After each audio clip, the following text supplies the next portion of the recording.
For years, the name Jeffrey Epstein has been tied to power, secrecy, and people operating far above public scrutiny. Every new document release, every unsealed file, seems to pull another thread from a much larger tapestry. One that connects politicians, financiers, academics, and media figures in ways that are still not fully understood. But recently, a more unusual theory has begun circulating online. One that doesn't focus on governments or corporations, but on the internet itself. Specifically, it centers on 4chan.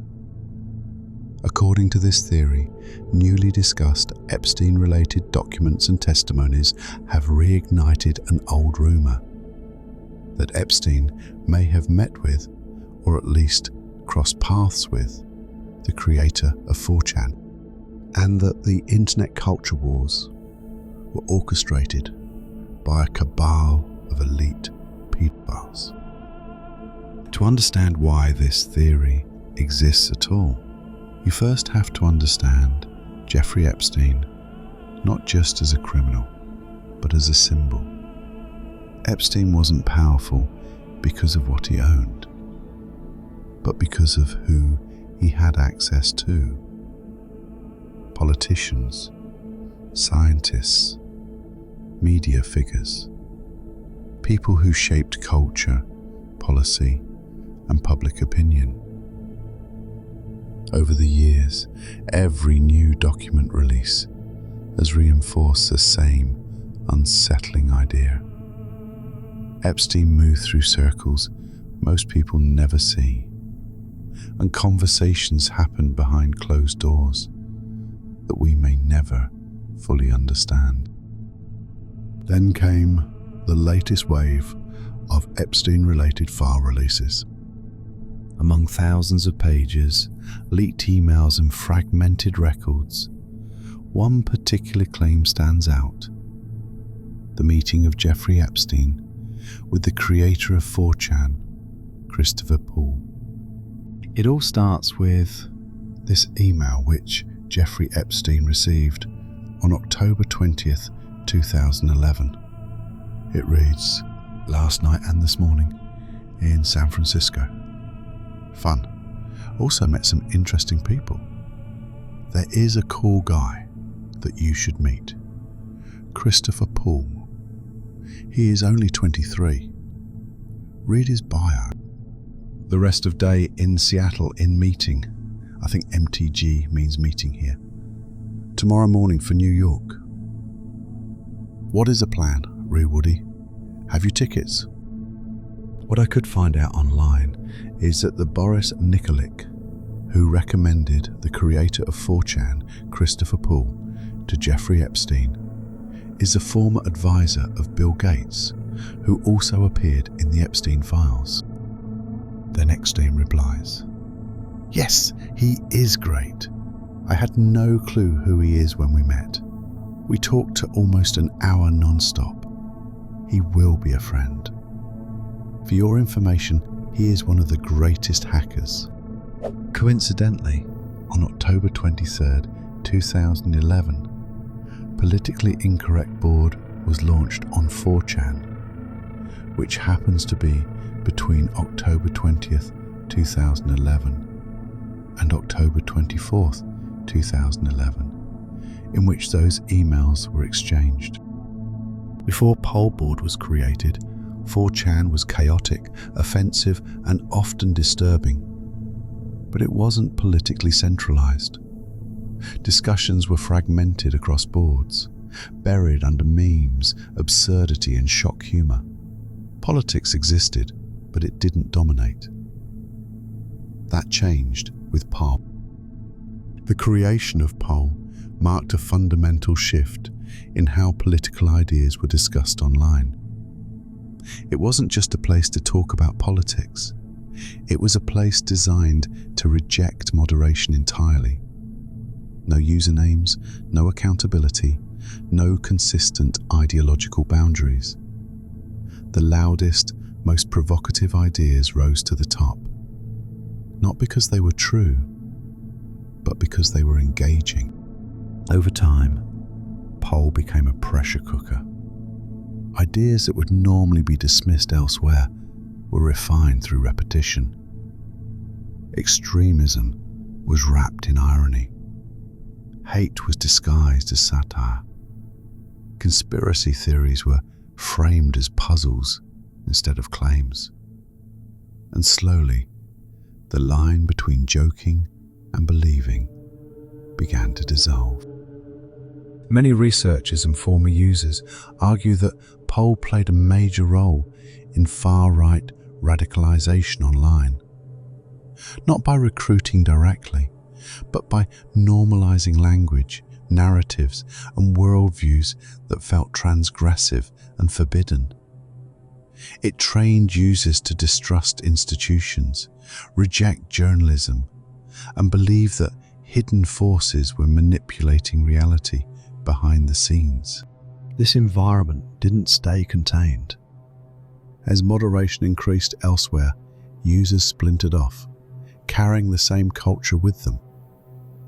This eventually led to the rise of 8chan, a platform even less regulated, where anonymity and extremism were pushed further. And it was there, though seeded earlier on 4chan, that QAnon fully emerged. QAnon began in late 2017, when an anonymous user, calling themselves Q, started posting cryptic messages on 4chan and later 8chan. They claimed to have high-level government clearance, dropping vague predictions and coded statements that encouraged readers to do their own research. Nothing was ever stated outright. Meaning was something the audience had to uncover for themselves. This format wasn't accidental. It mirrored the exact way information had been shared for years on boards like Poole. Fragmented clues, insider language, a constant implication that nothing happens by chance and everything is connected. For users already steeped in that culture, QAnon didn't feel like a conspiracy. It felt like a game they already knew how to play. As the movement grew, it absorbed ideas that had circulated on Poole long before Q ever posted. Deep distrust of media, belief in hidden elites, apocalyptic thinking, and the idea that society was being manipulated behind the scenes. QAnon didn't invent these ideas. It organized them, simplified them, and gave them a central narrative. Their core belief is that a cannibalistic child molesters in relation with the deep state is operating a global child sex trafficking ring, and that Donald Trump is secretly leading the fight against them. This was also one of the main campaign points of Donald Trump when he was running for election. Yeah, this aged like a milk.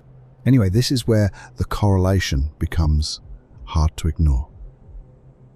Without anonymous forums like 4chan, and especially without Poole, QAnon likely wouldn't have survived its early stages.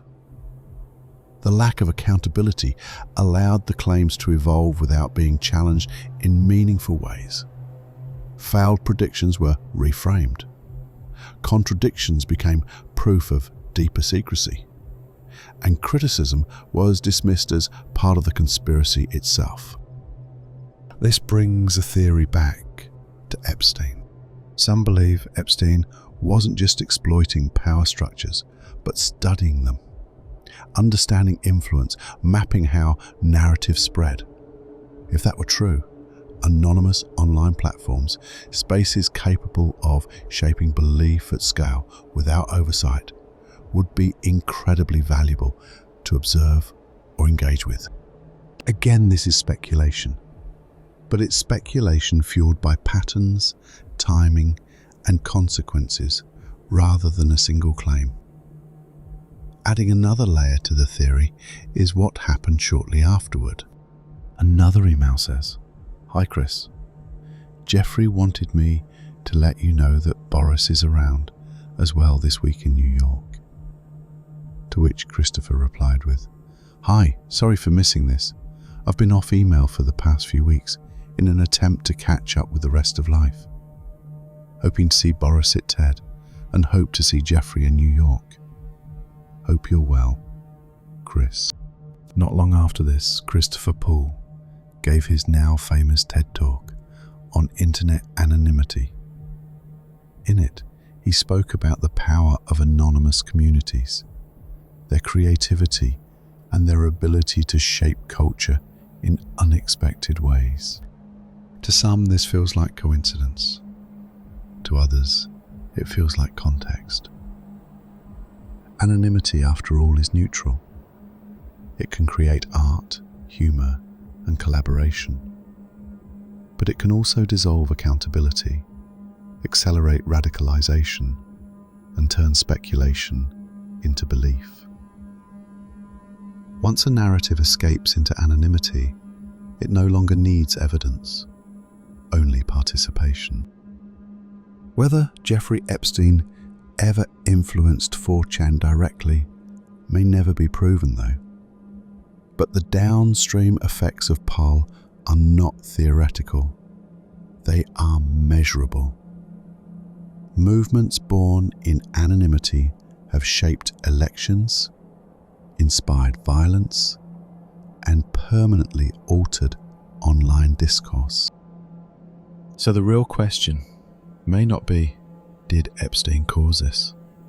It may be, did the conditions already exist for something like this to happen? Because once anonymity, ideology, and conspiracy collide, the result doesn't need a mastermind.